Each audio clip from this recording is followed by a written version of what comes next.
Welcome to the tribe. My name's Nicole Jarril and I am a therapist and a healer, and I put out videos on healing and well-being. Today I'm going to talk to you a little bit about my approach to healing, and also wanted to talk to you a little bit about this tribe. So as humans, as people, we're all part of a tribe of fellow humans going through this thing that we call life. And so this tribe is for you if you are a night owl, a stargazer, a dreamer, if you're an early riser, if you're an Excel spreadsheet, or this tribe is for anyone who's ever felt down and not good enough. This tribe is for people who have walked through the voids of feeling utterly alone and didn't feel like they could reach out for help. This is for people who do reach out for help, the popular people, the happy people, the ones with lots of friends who still struggle and still keep trying in life. This tribe is for the people who have loved and lost. This tribe is for people who are too afraid to love and run and still end up alone. This is for the heartbroken people and for people who are in love and it's blossoming. For people who have been married and still love. This is for people who have never felt love. This is for anyone who's ever felt like they've never fit in, and those who wear that like a badge of honor. This is for the ones who feel that they're lucky to have so many good friends and people in their life. This is your tribe. So today I'm lucky enough to be up in my hometown in the mountains, as you can see, in Netherland, Colorado. And like I said, I'm a healer and a therapist, and I say that I'm a healer too because I've been a healer way longer than I've been a therapist, and I've always been interested in this mind, body, spirit, or soul approach that I'm going to talk to you a little bit about today, just for your information and as an opportunity to start to create community and see if you guys have any questions or comments. I hope these birds aren't too distracting. So in this mind, body, spirit approach, I'm actually going to start with talking about the body first, because I'm a body therapist, and that doesn't mean I do massage work or that I touch people, but I do work a lot with people's bodies, and this has always just made sense to me because I see health and healing as an integrated thing where it's what we eat, the thoughts we feed ourselves, it's how we feel in our bodies, it's how we feel in our minds that creates our existence, our reality, whatever you want to call it. And so for the body, a lot of mental health symptoms actually show up in the body. So with depression, for example, people feel tired, they say their bodies feel heavy, they don't feel like doing anything. For anxiety, people talk about feeling tension in their chest, and in their head they talk about feeling stressed and overwhelmed. So in any mental health disorder, the body is always part of it, and it's always been interesting to me that in traditional talk therapy we kind of ignore the body, even though our body is a big part of our existence.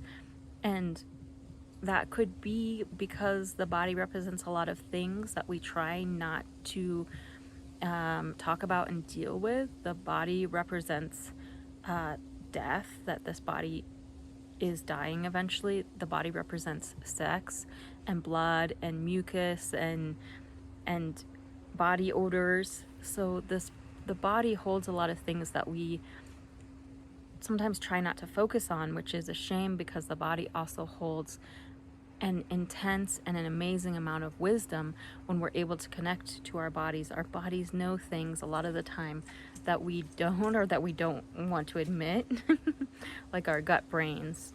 And so I work a lot with helping people connect to the wisdom of their bodies, and I do this a couple of different ways. I use a lot of neuroscience to help someone understand their nervous system. And so that is getting more traction of people understanding stress responses, their nervous system, their window of capacity, and understanding how to regulate. And so those are all things that people can learn to do on their own, which can help with mental health. So first off is a body approach, and I also do EMDR, which is a body-based approach for treating trauma. Now, trauma is interesting because it gets stuck in our bodies and it actually changes our brain. And so that's why it's difficult for people who have never experienced trauma to understand what it's like to have experienced the trauma and be traumatized. Trauma isn't logical.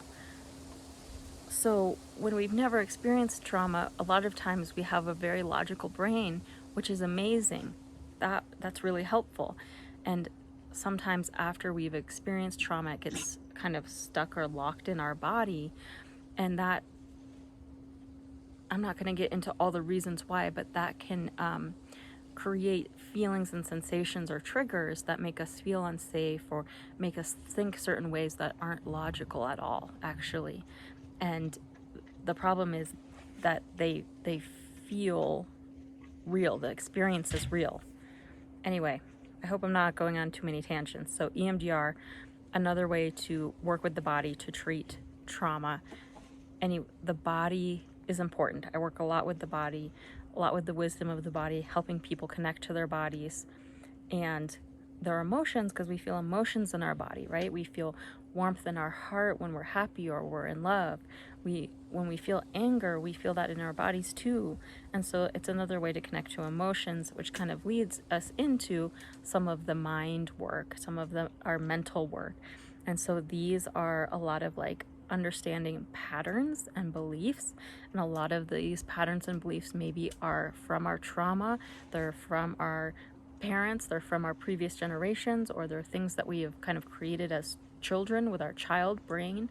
We create beliefs around why things happen, and they usually aren't accurate, but then those beliefs inform how we go and we work in the world. So the mental part is probably pretty similar to a lot of traditional talk therapy.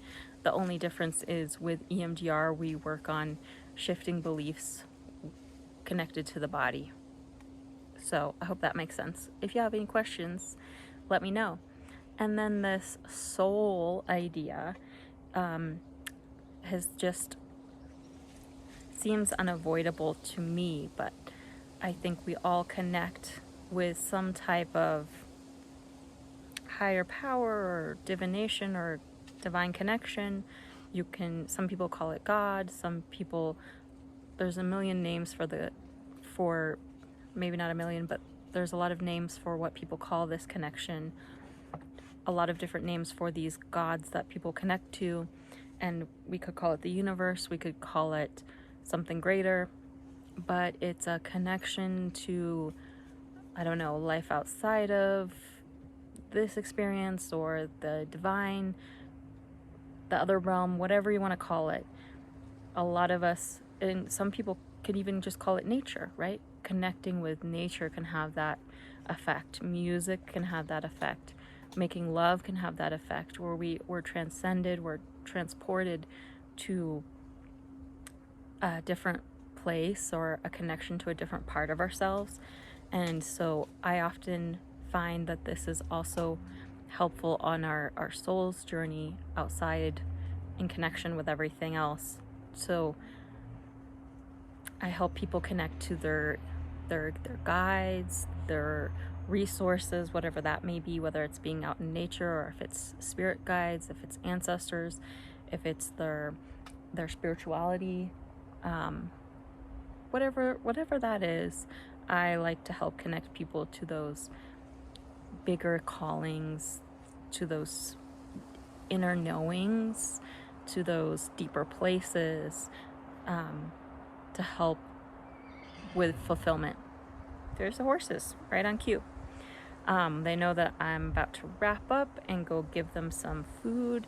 So if you have any questions, if you're interested in anything that I talked about, you want to learn more, head to my website, connect with me. I would love to grow a community with you all. Please like, subscribe, grow this tribe. I'm feeling y'all. I love y'all so much.